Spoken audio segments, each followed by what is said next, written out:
Buenas tardes. Para continuar las jornadas, doctor Mario Patiño Torres, en esta oportunidad estaremos hablando acerca del diagnóstico diferencial del síndrome de Guillain-Barré. Estará llevado por la doctora, mi persona, la doctora Albenia Gutiérrez, residente de tercer nivel de posgrado de medicina interna en el hospital Dr. Pedro García Clara. Para iniciar el diagnóstico diferencial de este síndrome, debemos tener en cuenta que él tiene características específicas que debemos resaltar. La forma de presentación va de aguda, subaguda y crónica. La parálisis es simétrica ascendente. La progresión a la parálisis aproximadamente 2 semanas. La parálisis residual está ausente. La sensibilidad puede estar reducida. Las parestesias son frecuentes. Los reflejos osteotendinosos son ausentes y en el líquido cefalorraquídeo aparece uno de los criterios diagnósticos, como lo es la disociación albuminocitológica con aumento de proteínas sin aumento de la celularidad. En la electromiografía se muestra una abolición de la onda F y posteriormente de la velocidad de conducción, la cual es lenta, y aumento de latencias distales con bloqueo de conducción motora, desmielinización o denervación de la fibra. La letalidad está cerca del 5 al 10%. Dentro del diagnóstico diferencial del síndrome de Guillain-Barré debemos tener en cuenta la evolución, como lo mencioné anteriormente, teniendo en cuenta que existen variaciones del mismo y una de las presentaciones agudas es a través de la neuropatía periférica como una parálisis flácida. Existen grupos de enfermedades en las que podemos diferenciar con este síndrome. Una de ellas son las neuropatías agudas, la enfermedad de la placa neuromuscular, las enfermedades musculares y las enfermedades del sistema nervioso central. Tenemos dentro de las neuropatías agudas a la porfiria, la cual es un grupo de patologías metabólicas causada por una falla autosómica hereditaria que produce defectos enzimáticos en la vía de la formación del hemo. Se caracteriza por la presencia de ácido aminolebulínico y porfobilinógeno en orinas y heces. Se acompaña de neuropatía periférica solo 3 formas de ella, lo que es la porfiria intermitente aguda, la coproporfiria hereditaria y la porfiria mixta o variada. Dentro de las manifestaciones clínicas que las diferencian del síndrome Guillain-Barré son el dolor abdominal, que es característico en la porfiria, un dolor abdominal localizado o difuso, tipo cólica, que se acompaña de náuseas, émesis, ilio, el dolor neurítico en extremidades, cuello o cabeza, y cuya diferencia con el Guillain-Barré es que este es un dolor en dorso y en miembros inferiores. Vale destacar que el dolor abdominal en el Guillain-Barré puede aparecer solo si está asociado a la porfiria, pero no por sí solo.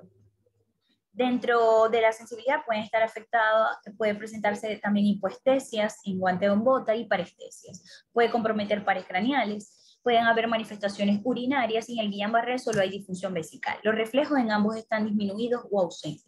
La parálisis respiratoria está presente en cuadros avanzados, con afección vulvar y parálisis de músculos respiratorios. La neuropatía motora es progresiva, se presenta como una polineuropatía motora axonal, simétrica proximal.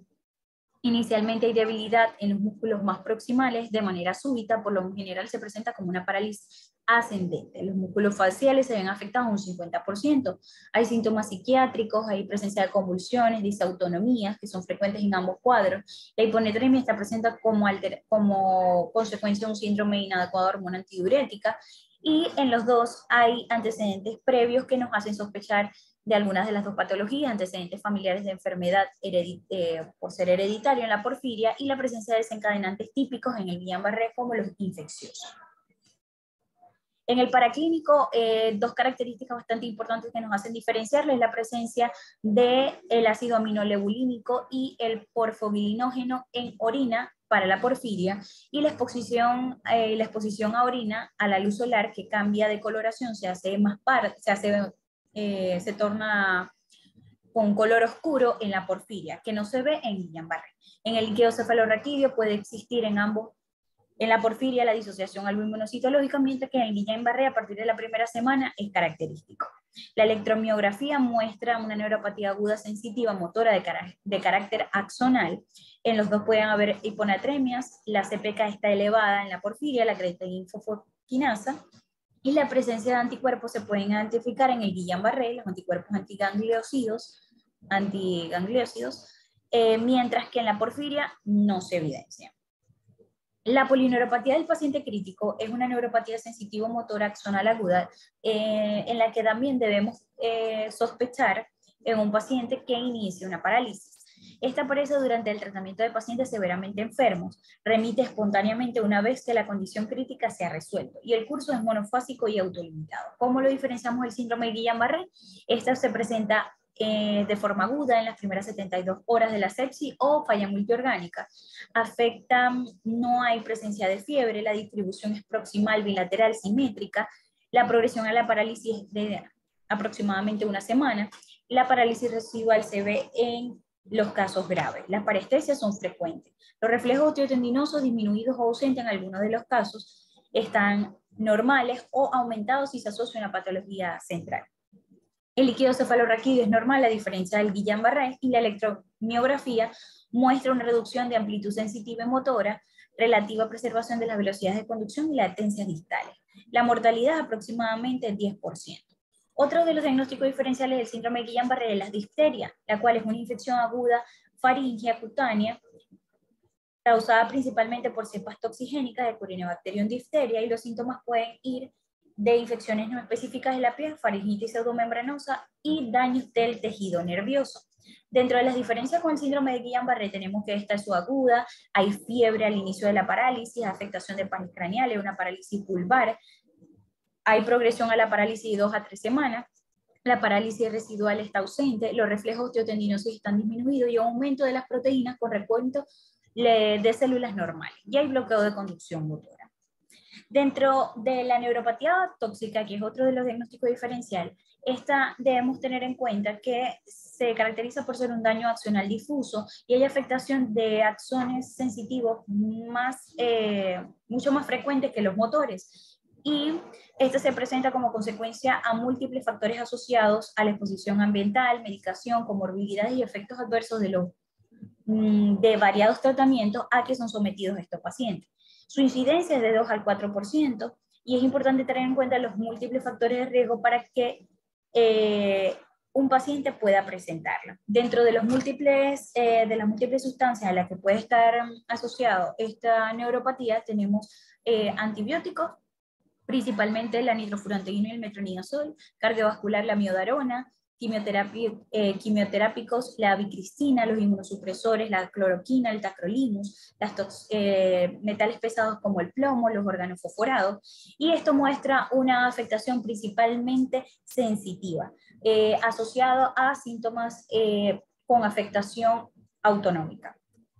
Las neuropatías vasculíticas suceden como consecuencia en respuesta a patologías de origen no determinado, como son las vasculitis, cuya principal característica es la oclusión progresiva de la luz arterial hasta alcanzar la oclusión total de la misma. Estas pueden tener una repercusión multisistémica y la asociación de la neuropatía a una vasculitis sistémica es de mal pronóstico, con una supervivencia a 5 años del 37%. Dentro de las diferencias tenemos que esta tiene una presentación aguda o subaguda, puede presentar fiebre al inicio de la parálisis es simétrica o asimétrica, pero de curso proximal. La parálisis residual es ausente, las parestesias son frecuentes, los reflejos osteotendinosos están normales o disminuidos y en el líquido cefalorraquídeo no evidenciamos ningún cambio. La enfermedad de Lyme es otro diagnóstico diferencial que se debe hacer con el síndrome de Guillain-Barré. Es una patología causada por Borrelia burgdorferi con afectación multisistémica. Dentro de los sistemas está la afectación nerviosa. Existen múltiples afectaciones nerviosas en la enfermedad de Lyme, pero una de ellas es que muestra un síndrome parecido al Guillain-Barré, el cual no es desmielinizante. Las diferencias, esta es de carácter subagudo, hay fiebre al inicio de la parálisis es simétrica, progresión a la parálisis es poco frecuente, la sensibilidad está aumentada, las parestesias son frecuentes, los reflejos están normales o pueden estar disminuidos, y en el líquido cefalorraquídeo identificación del agente causal, hay una disociación albumino-citológica y en la electromiografía no se evidencian hallazgos patológicos. La letalidad es menos de 0.1% con tratamiento. Dentro de las afectaciones de la enfermedad, dentro de la enfermedad de la placa neuromuscular que sirven de diagnóstico diferencial para el síndrome de Guillain-Barré, tenemos al botulismo y a la miastenia gravis, que se caracterizan principalmente porque Estas son de inicio subaguda el botulismo, mientras que la miastenia también presenta este inicio. En ambos no se evidencia fiebre. Hay una afectación del botulismo precoz de los músculos extraoculares y vulvares y una parálisis que es descendente y simétrica, mientras que en la miastenia vemos afectación de los músculos proximales, pero es asimétrica, y la musculatura afectada es la extraocular. Tenemos los reflejos teotendinosos que son disminuidos del botulismo, mientras que están normales en la miastenia. En el líquido cefalorraquídeo no hay hallazgo patológico en comparación con el Guillain-Barré, y en la electromiografía esta se hace con una técnica de estimulación repetitiva para provocar la fatigabilidad característica de lo que es la miastenia grave. En esta hay, en el botulismo, hay una denervación aguda con estimulación repetitiva que muestra un incremento patológico, mientras que en la miastenia sí hay un decremento patológico. Y la prueba de acetilcolinesterasa es positiva en la miastenia grave. Dentro de la afectación del sistema nervioso central tenemos la mielitis transversa, debido a que la pelomielitis está erradicada, no encontramos caso del mismo. La mielitis se presenta en forma aguda, hay presencia de fiebre al inicio de la parálisis es simétrica y estacionaria, la sensibilidad y un nivel sensitivo claro, la progresión a la parálisis es rápido en horas, la parálisis residual es variable, las parestesias son frecuentes y los reflejos teotendinosos retornan en semanas, pero están ausentes inicialmente. En el líquido cefalorraquídeo hay recuento normal o elevado de glóbulos blancos y aumento moderado de proteínas. En las enfermedades musculares tenemos la parálisis ácida producida por la hipocalemia y la polimiositis, donde tenemos varias características. La hipocalemia es aguda, mientras que la polimiositis es subaguda. La parálisis por hipocalemia es simétrica ascendente, mientras que la polimiositis es proximal. La sensibilidad está disminuida, mientras que la polimiositis es normal. La progresión a la parálisis es rápida, de 3 a 4 días. La parálisis residual en la hipocalemia está ausente, mientras que generalmente está presente en la polimiositis. En los reflejos teotendinosos están ausentes o disminuidos, mientras que en la polimiositis normales o disminuidos. La electromiografía muestra una afectación muscular y el líquido cefalorraquídeo es normal, mientras que en la polimiositis hay aumento de la creatininfosfoquinasa. La letalidad en la parálisis por hipocalemia es del 10%.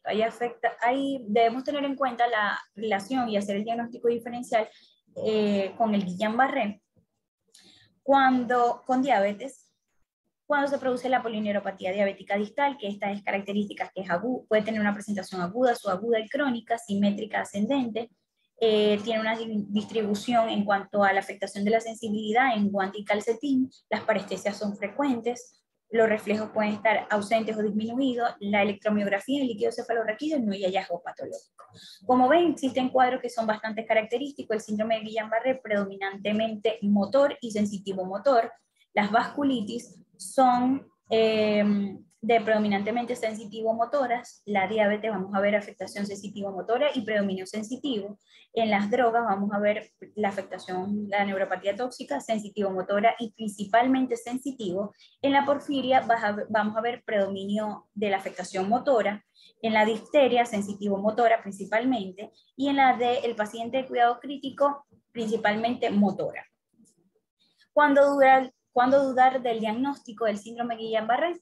Cuando presenta el paciente una fiebre alta al inicio del cuadro, cuando hay un déficit asimétrico a lo largo de toda la evolución, cuando hay un comienzo con alteración esfinteriana o persistencia de esta, cuando hay un nivel sensitivo claro, porque no es lo característico, y cuando vemos un líquido cefalorraquídeo con más de 50 células por ml o que contienen polimorfonucleares, debemos dudar del diagnóstico de síndrome de Guillain-Barré.